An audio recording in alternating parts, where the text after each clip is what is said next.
was to make a presentation with some information that you might be able to apply pretty quickly. I wanted to make it fairly functional and fairly down to earth, and not get too esoteric. This is I'm hoping that what you learn from me today you can apply tomorrow, and that was the whole purpose of this. You see the first slide on there: constraints management, Lean Six Sigma, and these are three techniques that are used to. Let me just go ahead and go to the. Let's see. I'm trying to go to the next slide, and is it? Nope.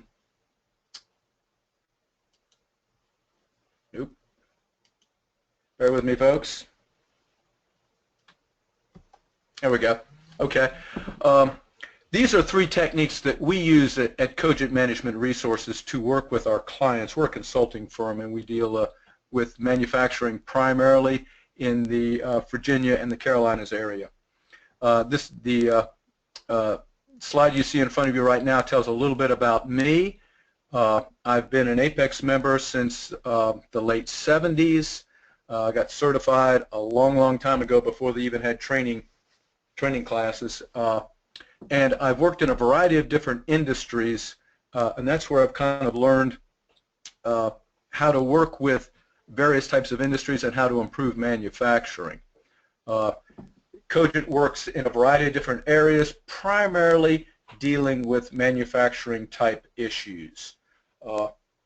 And in the course of doing this, we have worked with our this methodology. We accidentally kind of fell into this in the course of working with our clients, and for lack of a better term, we call it the CL6 methodology. As consultants, we get two requests generally from clients, one of two requests. In the first case, client will call and say, we got some problems, would you come in and look at our operations and tell us what you think the solution to the problem is, and then help us implement it. And the second situation is the client says, we've got this problem, implement a solution. Now, actually the first method is a little bit better for us, because we have found over the years that if a client says, I got this problem, fix it for me, when we go in there and start working with the client, we realize in 40% of the cases, that's the problem that he's defined is not his true problem. And we have to go back and say, you know, you're not looking at excuse me, you're not looking at the right situation. You're looking at symptoms, you're not looking at the causes. And so we kind of have to do some retroactive work to get started with the client. But with each client we go in and meet with, first of all, we have to learn their production process, exactly what they're doing. We have to determine what the cause of their problems are, establish a base measurement, and then recommend and implement corrective actions. And then we measure the results, and if we get what we want, we keep moving, and if we don't, we take corrective actions. Being consultants, we have to work in a relatively short time frame. We generally try to identify and make recommendations within a week's time, generally within 3 days, which means it behooves us to move fairly quickly. And this is where we came up with this methodology. Now, there are three, and some people think they're competing, but in fact they're not. There are three techniques for working to identify problems in a company and to come up with solutions. We have constraints management, we have lean principles, and we have Six Sigma. And you have people that are knowledgeable in one of these, and for them, everything's a nail, okay? And people who believe in constraints management ignore the other two. People who believe in lean ignore the other two. And we found that these, in fact, are not competing techniques, but they're very complementary. And as we began to work with clients on a stronger basis, we began to realize that we can employ certain parts of all of these to bring our clients what they need. And what I want to do first of all is kind of review for everybody here what each of these particular techniques is all about. And at the end, you will have a chance to offer some questions and some suggestions. Starting off, first of all, and this is to some degree in chronological order, constraints management came about in the late 70s, early 80s with Ellie Goldratt and his book, The Gold. And he was looking at a situation where even though you have a lot of variables, there are really just a very small number of those variables that in fact are what he would consider constraints. Okay, these constraints are what basically control the system. They may not have been the most important or the most expensive, but for reasons of flow, they control what's going on through the system. And you can't get any more throughput through the system than you can get through the constraint, which is why it's called a constraint. So if you want to improve throughput, the first thing you want to do is to identify your constraint and then improve it, expand it. You identify the root problem, and you're looking for situations that will expand that constraint so that everything else takes second nature to the takes second fiddle to the constraint. Again, the constraint is the constraint. You can improve every other feature in the production flow, but if you don't expand if you don't expand the constraint, then you will not get an increase in flow, pure and simple. And then you develop implementation plans. You can do a variety of different things to expand the constraint. In some cases you add equipment, in other cases you simply add techniques for a better management of the constraint. There are generally 5 major steps in constraints management. First of all, identifying what the constraint is, and then determine how best to exploit this constraint, how to improve it. Okay? Now, everything else you're going to be doing, okay, is going to be second to number 2. Again, if you can't expand the constraint, you can't improve the throughput, pure and simple. Okay? And you have to focus on the constraint. We call it elevating the constraint, but you want to focus on the constraint to increase its capacity. A variety of different ways to do this. It could be setup reduction, it could be improving machinery, it could be improving training, but whatever it is, you have to expand the constraint's capacity. And once you've done that, you may in fact have reduced your constraint to not being a constraint any longer, in which case you go back to number 1, you look for the new constraint, and you follow through to expand that one. The performance measures that are generally used in constraints management are 3, okay? Very, very basic, simple stuff. You want to increase the throughput. And throughput is from the time you receive an order to the time that order is shipped out to the client. Okay? Don't worry about it, the little details on it. It's pure and simple. What goes in, what comes out. Nothing fancy. The second performance measure is inventory. Okay, you've purchased work in process, you've purchased raw materials. In some cases, you've got a lot of money invested in final inventory. Okay, but you've invested money in something, and if you're not selling it, okay, you're not getting your money back on. You're not getting your return on that money. Pure and simple. Okay, so you want to increase throughput, you want to decrease the money that you have invested in your inventory. And you want to decrease your operating expenses. The operating expenses are simply what you're spending to turn inventory into throughput. That could be labor, that could be power, that could be air conditioning, could be a variety of different things, but basically it's the operating expenses that turn inventory into a finished product and get it out the back door. You want to increase throughput, you want to decrease inventory, and decrease operating expenses in the course of all this. And that's what you measure, okay, to prove in fact that you're getting what you want out of your system. Now, lean principles is a slightly different approach. There are a lot of people here at Cogent that think that these things are so close together it doesn't matter. But lean principles, you're trying to minimize the use of all the resources that make a product. This is resources being material, labor, overhead, and time. And what you want to do is to, first of all, identify the value stream that you're looking at. A value stream is not the same thing as a production flow. All right, and we could get into a whole lot of details about a value stream, and we've got some articles written on our blog site talking about value streams. But for now, you have to identify the value stream, and that's the key thing you have to worry about.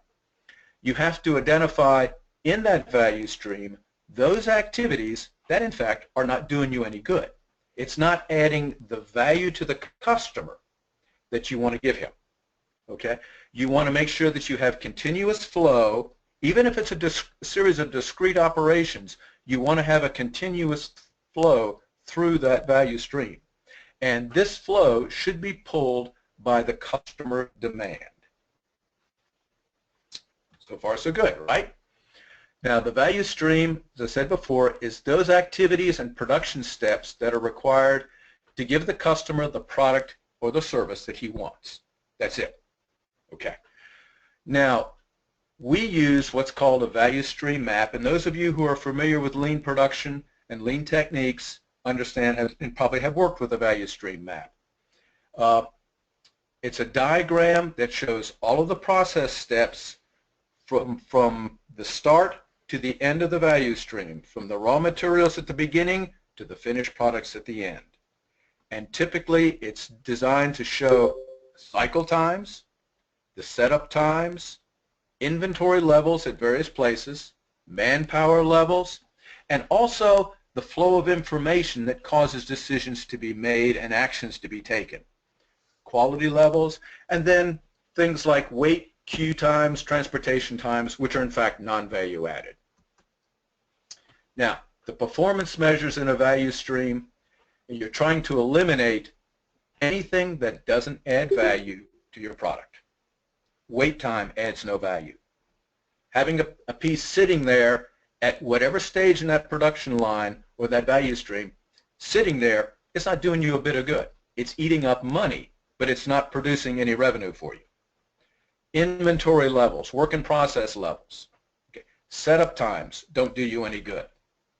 Transportation time from one location to another don't do you any good. Lot sizes, and this is where lean has probably had its biggest effect.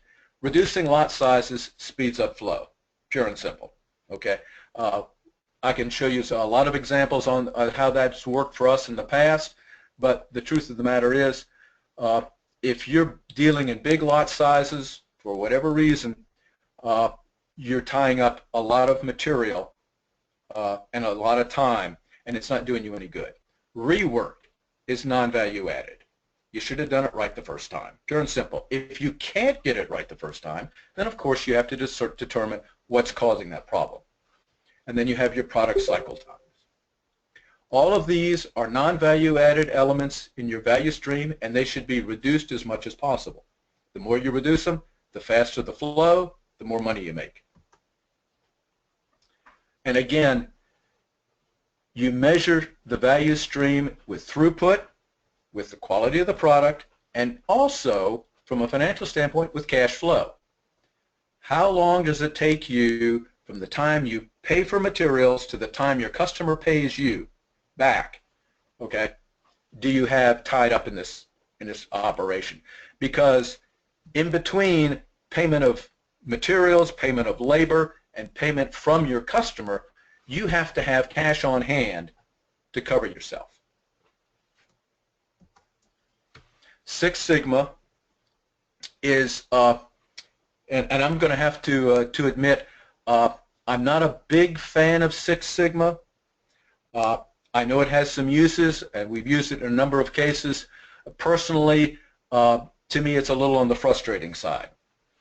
But Six Sigma seeks to improve a process by reducing the errors and the defects to such a small amount that they're insignificant. Okay, a well-controlled, and I'm speaking to quality people here, so you all know about this. A well-controlled process will have tolerance limits in 6 sigma, plus or minus 6 sigma from the center line on your control chart. Right? I mean, that's how it works. One of the things about 6 sigma is that it takes a lot of data to be able to identify the causes of the defects and to eliminate them. And this is where we have a little bit of an issue with it with Six Sigma, simply because when we deal with a lot of our clients, they're in a pretty big hurry. And they want to see some results fairly quickly. They don't want to take weeks and months to collect data. They want to see some results. And so there are times we have to use Six Sigma and perhaps I might want to say a surreptitious manner to be able to get the information we need to make the changes that have to be made.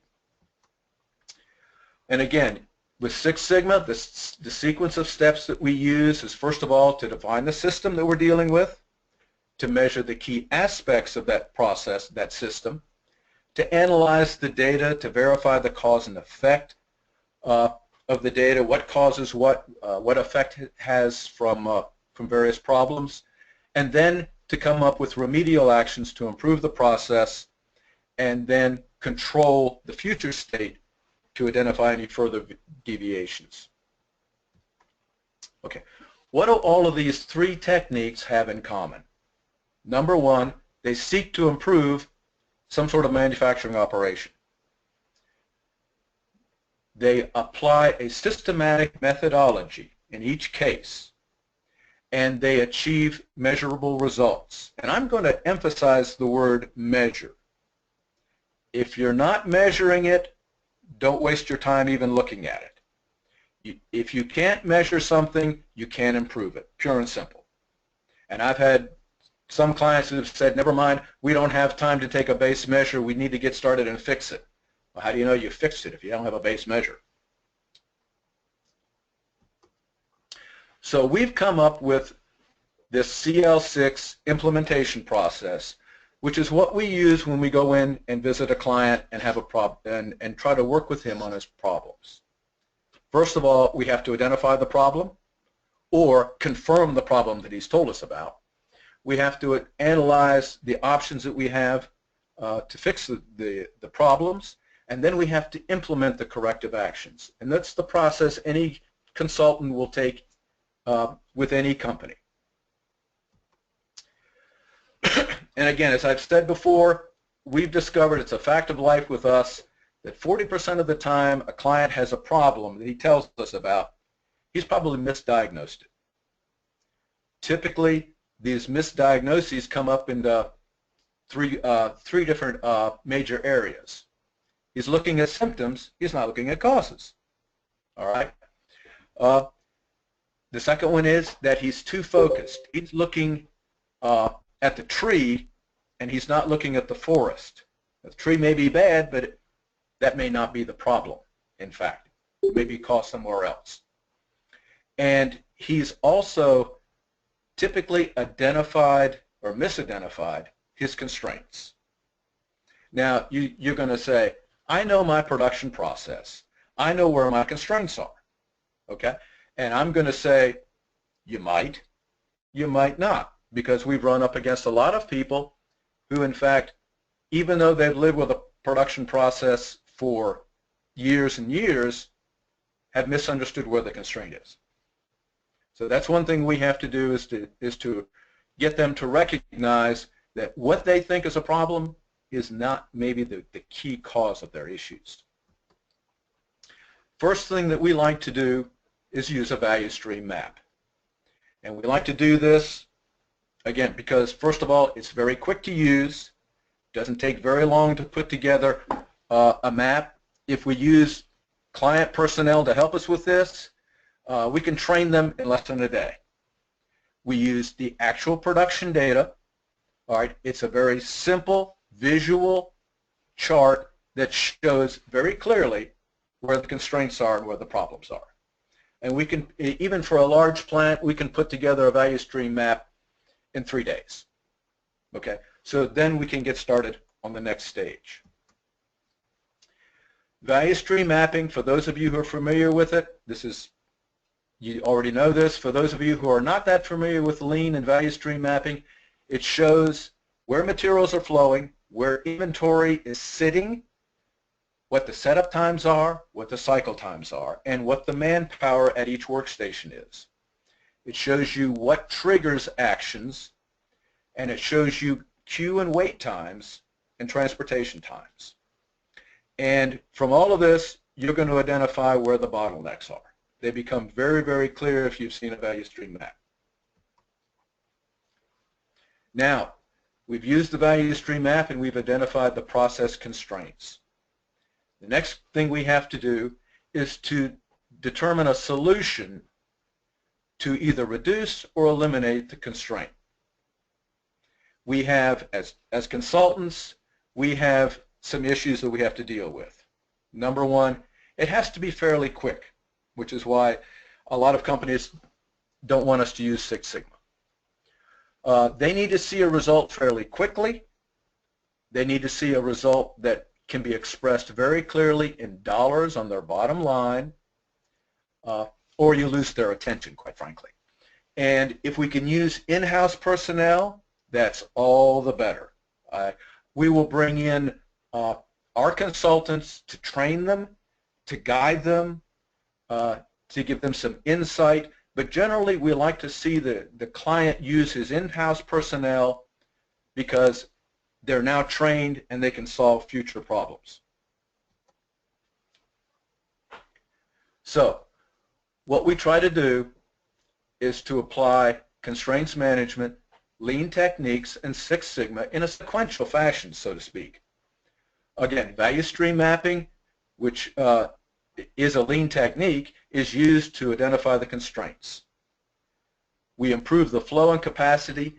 We typically use lean techniques simply because they're fairly easy to apply, and you can quickly get results for those. If we have a major process with a tremendous amount of variables in it, we generally refer to Six Sigma to be able to analyze accurately what the variability is and which issues we need to address first. Now, some people will say lean techniques are always to be used. Some people are going to say Six Sigma. Again, as consultants, you're going to have to apply the right tool to the right problem. Six Sigma has the advantage that it gives you precise data and gives you a clear solution. And if you have a tremendous amount of variables, then you can narrow those down to the key variables and analyze them in a systematic fashion. Lean techniques, on the other hand, give you very rapid implementation of a solution. And when you're dealing with flow and capacity related problems, we found they tend to work a little bit better. Now, this concludes my presentation, and I'd like to open this up for some discussion. I'm going to go into the chat and see if I can get some information here.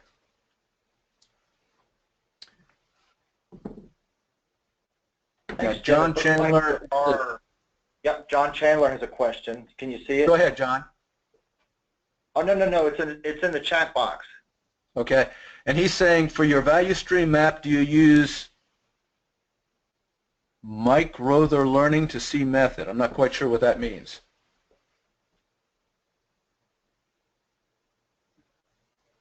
Hold on. Can you give me some... Hold on just a moment. Hey, John, I just unmuted you. Do you want to ask Jim your question directly? Yeah, Mike Rother published a book called Learning to See on specifically value stream mapping. And I know there's a couple of different techniques, but that's the one that's generally considered the grandfather of them, I guess. So I was just curious if it was that method, or is it just kind of the post-it method, or how do you specifically carry out your value stream? We generally, well, first of all, to conduct it, we do a lot of interviewing. We walk through the process with the people on the production floor and simply ask questions. You can get a tremendous amount of data fairly quickly. We generally use a graphical method for the value stream map. And I'm not sure whether it's the Mike Rother method or not, quite frankly. That name is not familiar to me. We learned this, I'm embarrassed to say, probably about 10 or 15 years ago. Yeah, it's got the crankshaft on the bottom and all that stuff. The crankshaft on the bottom, by the way, is probably one of the most important things on that value stream map. And for those of you who are not familiar with it, what you're dealing with is you're charting out the amount of time that a particular item in the flow at a particular point in time is being worked on or not being worked on. And typically what you find when you do this, crankshaft's a good definition of it. When you look at that graph at the bottom, you're going to discover that in many cases, probably on the order of well above 90% of the cases, your product material is spending more time doing nothing than being worked on and converted. Okay, so that I think that's one of my favorite tools in the value stream map, because it really shows to management, people may be really working really hard and really fast at their work centers, but if the material is sitting there for days and weeks between work centers, what has it gotten you? You still have money tied up and you're not getting paid for it. So I hope that answers your question, but the value stream map, I think, is probably one of the my favorite tools because it shows to managers and also to the workers very quickly where your constraints are and where your non-value added activities are. Did that answer your question? Yep, thank you. Okay. The next one is, do you follow a control phase for these improvements? I'm not sure what you mean by a control phase. Can I get a little bit better explanation on that? Hold on a moment, Jim. I'll unmute Griselda for you. Just a moment. Okay.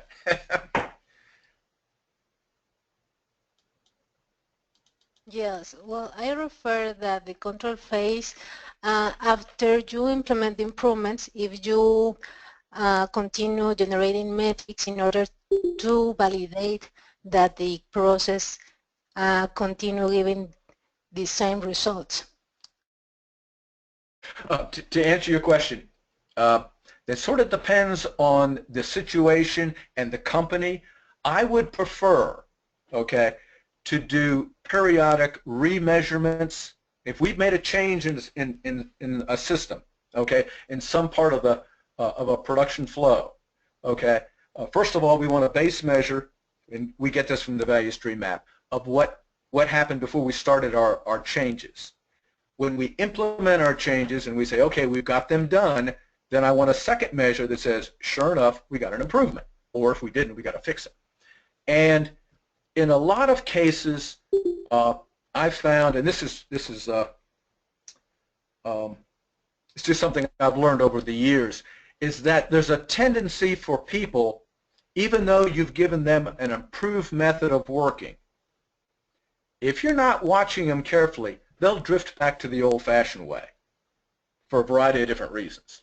And so, yes, either you apply some leadership and some management discipline to make sure that they are following the new method correctly, or you start taking some control, doing some audits, basically. Are you still achieving what you started out with? You got an improvement, you got an improved set of numbers. a month later, are you still getting improvements, or did they backslide? So to answer your question, it is probably pretty important in, I would have to say, at least 60 to 75% of the changes we make, that you want to do kind of a surprise audit just to make sure everybody is still on track and is still doing it the way they're supposed to. I think that answers your question, doesn't it? Yes, thank you. Okay. The next question was, how do you measure inventory? What is the numerator? What is the denominator? Okay, real simple. Inventory, oddly enough, I like to use dollars for that. It's simply the dollar value of what is sitting there. Now, if it's raw material, it's whatever you purchased it for. Okay? If it's work in process, it's the purchase price plus whatever additional labor you've added to it. Now, if you've got a really good accounting department, they can give you those numbers at just about every step of the process. And if you don't, you could probably wing it and be close to 80% correct just using information from the production floor. So inventory is inventory is inventory. If I have $100,000 worth of raw material inventory and with improvements I've reduced it by 25,000, okay, I've got an improvement. Okay, so I look at basically the inventory as it's priced.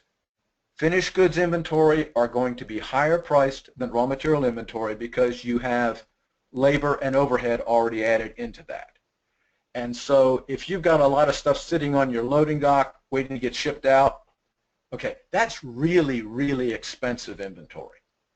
Okay, and you're not going to get paid for it until you ship it. So you got to get it moving as quick as possible. And I'm going to tell a little war story here. We had a situation with a client in Rocky Mount, Virginia, and we walked through the plant, and the first thing that struck our mind was everybody was working incredibly hard. I mean, you walked past a work center, and nobody looked up to say hello.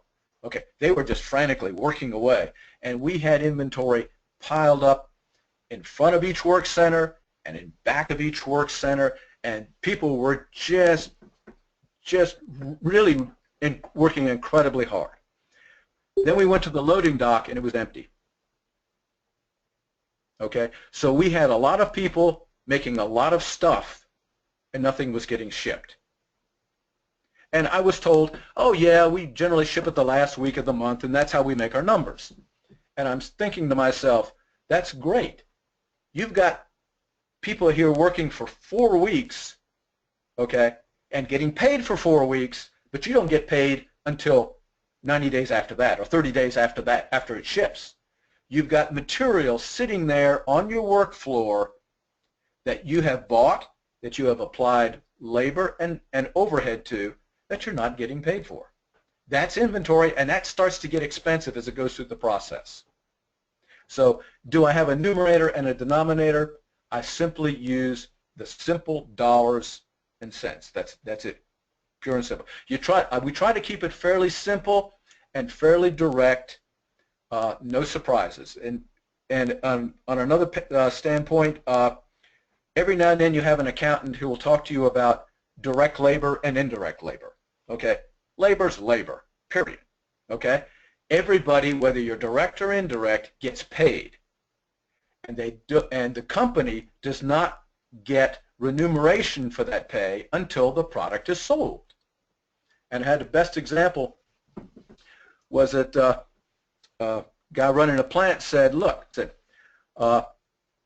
find out what my labor cost per unit is, I take the number of units I shipped in a month and I divide it by my labor cost for the month. Or divided into my labor cost for the month, excuse me. Okay, that's the number of units per dollar. And it's very simple. 2 numbers. Every company, every accounting department can tell you how many they shipped that month and what the labor cost is. Never mind that it's a janitor in there, never mind that there's a manager in there or direct labor worker. They all have to get paid, and they have to get paid by what gets shipped out. So to me, it's a waste of time, and I spend a lot of time in the accounting department, but it's a waste of time to worry about direct and indirect labor. You're paying everybody, it doesn't matter. And that was my little tirade, and I apologize. Thanks, James. Thank you. Yes. Okay, does anybody else have questions for Jim? I'd like to remind everybody who is online that in order for us to send you a certificate of attendance for RU purposes, we're going to need to see your email address, because that is how we typically send your certs in the days after an event like this. I've noticed that a few of you are online, but somehow we don't have your email address. So if you can send us your email address, that would be to blueridgeasq1108@gmail.com. And does not appear that we have any other questions here, Jim. I'll give everybody another moment before we sign off. I want to make sure that everybody knows that next week we will have our next webinar at lunchtime. It's free. The topic is Economic Trends by Brian Kroll. He is Senior Economist at VDEP, which is the Virginia Economic Development Partnership. So that'll be next Wednesday, March 22nd at noon. I don't see anybody else asking any questions. So yes, James, one question. Yeah. It's all about the throughput measurement, the performance measurement in the VSM. So can you just give some light on the throughput measurement in VSM? Okay, throughput measurement. Okay. Generally, and again, I think we're talking about a value stream. Is that correct? You are right. You are right, James. Okay. Throughput, very simply, okay, is the number of units, finished goods, that you've produced out of that value stream. It's the end result. Now, let me paraphrase this a little bit too. A value stream can be completely internal to a company. In other words, the value stream could be supplying another division or another department with a product, okay? But at the end of that value stream, I have something coming out, and it should be a measurable finished item, whether it's in gallons, whether it's in units, whether it's in inches, whatever. There should be something coming out of that value stream, and I simply say, okay, if I made 10 today and tomorrow I make 12, I've made an improvement. Okay, I've improved the throughput on that value stream. Okay, one of the nice things that I like about Lean is that you don't get too hung up in esoteric measurements. You keep it fairly simple, fairly straightforward. You know, when people see things piled up and they get shipped out to another department or somewhere else in the building or to a customer, okay, that's pretty easy to see.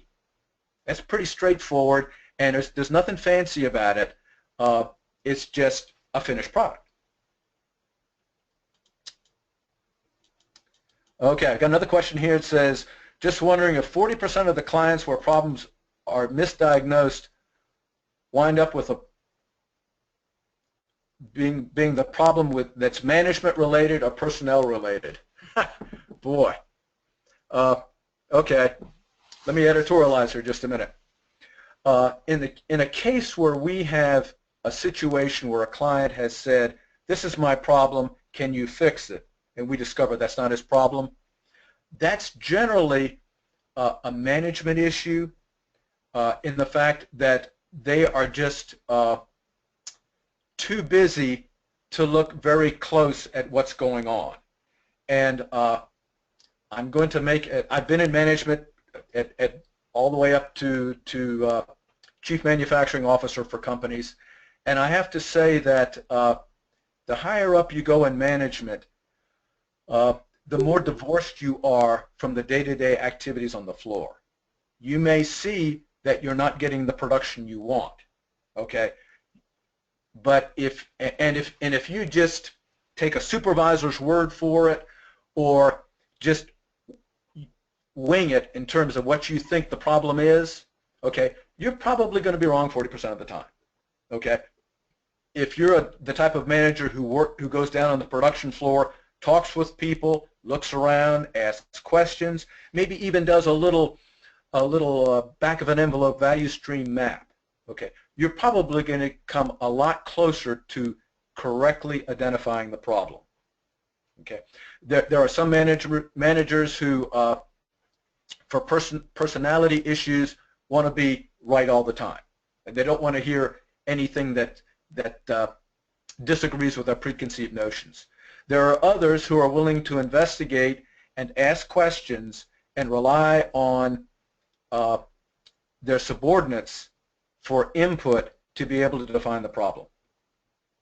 So in that sense, I have to say those misdiagnoses are generally management problems. I'm assuming you weren't a manager when you asked that. No, thank you very much. Last thing, and this may be, I'm not sure if this is the last question or not. You've got my contact information here, and if you have further questions, further ideas, you want to tell me you got a better way of doing it, by all means, send me an email or give me a call. Okay? Part of being a consultant is you're always learning.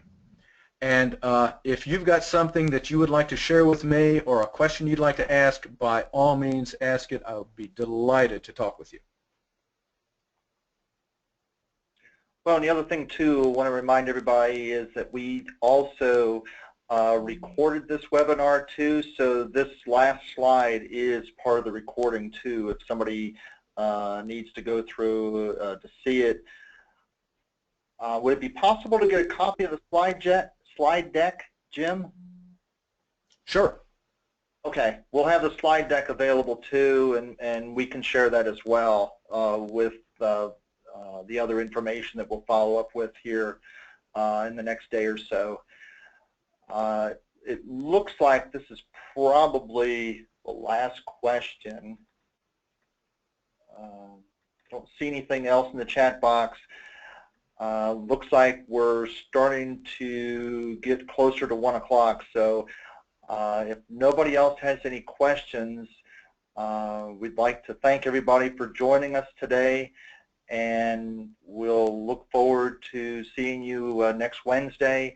Hope everybody has a good rest of the day. Thanks again, Jim. You're quite welcome. I'm glad to do it. And like I say, as people start back to work this afternoon, and you think about this and look at your problems, if something comes up, absolutely give me a call. Send me an email. I'd love to talk with you. Thanks, James. Thank you. Bye now.